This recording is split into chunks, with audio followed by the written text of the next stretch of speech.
ஏண்டா உன் வாழ்க்கையில ஒரு தடவை கூட நீ ஒரு வேலையில கூட தோல்வி அடைஞ்சதே கிடையாதா? எல்லா வேலையும் சக்சஸ் ஆகுற மாதிரியே போட்டுக்கிட்டு இருக்கியா அப்படின்னு நிறைய நண்பர்கள் தொடர்ந்து கேட்டுக்கிட்டே இருந்தீங்க. ஒரு சில ஒர்க் ஷாப்காரங்க அவங்க செய்யக்கூடிய வேலையில தோல்வி அடைஞ்சா அதையெல்லாம் பெருசா வெளியில சொல்லிக்க மாட்டாங்க. ஆனா எனக்கு அந்த கவலையே கிடையாது. என்ன காரணம்னா நீங்களும் நானும் எப்பவுமே டிரான்ஸ்பரண்டா இருந்துதான் பழக்கம். காலையிலேயே வாடிக்கையாளர் இந்த ஹைட்ராலிக் சிலிண்டரை என்கிட்ட கொடுத்து இதுல சீலை மாத்தணும்னு சொல்ல நானும் வெறித்தனமா அதை பிரிக்க அது உள்ள இருக்கக்கூடிய சீலை பார்த்தா நான் ஸ்டாண்டர்டுங்க.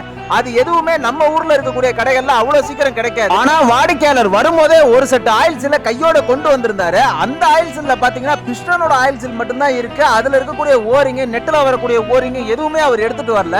அவரு வாங்கிட்டு வந்ததும் பாத்தீங்கன்னா அந்த கம்பெனி, அதாவது இப்ப நான் கைட்ன இல்லையா பழைய சீலை, அதை விட ஒரு எம்எம் பெருசா வாங்கிட்டு வந்திருந்தாரு. புது ஹைட்ராலிக் சீல் பேக்கிங் பிரிச்சதுனால அதை ரிட்டர்ன் எடுக்க மாட்டாங்க. அதனால அதை எப்படியாவது ஆல்டரேஷன் பண்ணி மாட்டலாமே மாட்டணும். அது மாட்டும் போதே செம டைட்டா இருந்துச்சு. அதாவது ட்ரே தூக்குனது தான் திரும்ப இறங்கவே இல்லை. வாடிக்கையாளர்கிட்ட ஒரிஜினல் சீல் கிட் வாங்கிட்டு வாங்க மாட்டி தரேன்னு சொல்லிட்டு இதாங்க நம்ம தோல்வி வீடியோ.